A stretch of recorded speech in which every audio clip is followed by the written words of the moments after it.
Halo semuanya, kami dari kelompok 13 kelas SSPIC Program Studi Hubungan Internasional UPN Veteran Jawa Timur.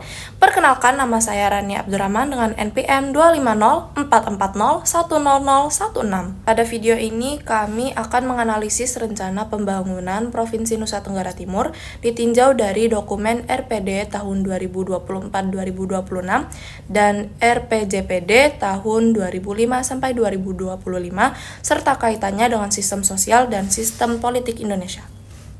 Nusa Tenggara Timur terdiri dari 5.000 pulau dengan ibu kota di kota Kupang. NTT juga dikenal sebagai wisata kelas dunia seperti Labuan Bajo dan Taman Nasional Komodo. Namun di sisi lain, NTT masih menjadi salah satu provinsi dengan tingkat kemiskinan tinggi di Indonesia. Secara demografis, masyarakat NTT masih bekerja di sektor pertanian dan informal dengan akses terhadap pendidikan dan kesehatan yang masih sangat terbatas, terutama di wilayah-wilayah terpencil. Dokumen Rencana Pembangunan Daerah di Provinsi Nusa Tenggara Timur tahun 2024 hingga 2026 merupakan dokumen perencanaan transisi yang disusun untuk menjaga kesinambungan pembangunan pasca berakhirnya RPJMD sebelumnya. Dokumen ini menetapkan sektor-sektor unggulan yang menjadi prioritas utama pembangunan, yaitu pertanian dan ketahanan pangan, peternakan, pariwisata khususnya di Labuan Bajo sebagai destinasi wisata premium, dan sumber daya alam berkelanjutan. Adapun visi besar jangka panjang Nusa Tenggara Timur tercantum pada RPJPD 2005 hingga 2025, yaitu NTT yang maju, mandiri, adil, dan makmur dalam bingkai NKRI. Dari sisi sistem sosial dan politik, terdapat beberapa hal yang penting yang perlu dikritisi dalam perencanaan pembangunan NTT. Yang pertama, dari sisi politik, perencanaan pembangunan daerah NTT sangat dipengaruhi oleh dinamika politik lokal dan pergantian kepemimpinan.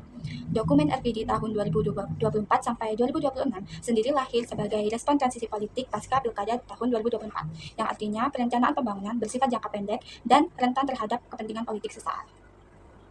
Yang kedua, dari sisi sosial, struktur masyarakat NTT yang plural tersebar dari ratusan pulau dengan adat budaya yang beragam, menjadi tantangan tersendiri dalam implementasi kebijakan pembangunan. Budaya patriarkat yang masih kuat juga menghambat kesetaraan gender dalam proses pembangunan, khususnya dalam akses pendidikan dan layanan kesehatan perempuan. Ketiga, ketergantungan fiskal NTT yang sangat tinggi pada transfer pusat, berupa dana alokasi umum dan dana alokasi khusus, membuat otonomi daerah dalam menentukan prioritas pembangunan itu menjadi sangat terbatas.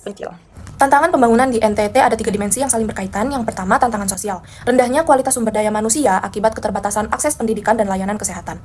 Kondisi geografis kepulauan membuat distribusi layanan publik tidak merata. Selain itu, masalah stunting dan kemiskinan struktural masih menjadi isu serius yang belum tuntas. Yang kedua, ada tantangan ekonomi. NTT masih bergantung pada sektor pertanian subsisten yang tidak produktif. Kurangnya lapangan kerja formal menyebabkan banyak tenaga kerja yang terjebak di sektor informal dengan penghasilan rendah dan minim perlindungan sosial. Yang terakhir yaitu tantangan politik. Pengambilan keputusan pemerintah daerah seringkali tidak sepenuhnya berpihak pada kelompok miskin. Isu korupsi dan lemahnya tata kelola juga menjadi hambatan dalam mewujudkan pembangunan inklusif dan tepat sasaran. Secara kritis, kami melihat perencanaan NTT telah membawa ke arah yang cukup komprehensif, yang menyasar ke pertanian, pariwisata, serta sumber daya alam sebagai motor pertumbuhan. Namun, ada kesenjangan antara perencanaan di atas kertas dengan realistis implementasi di lapangan.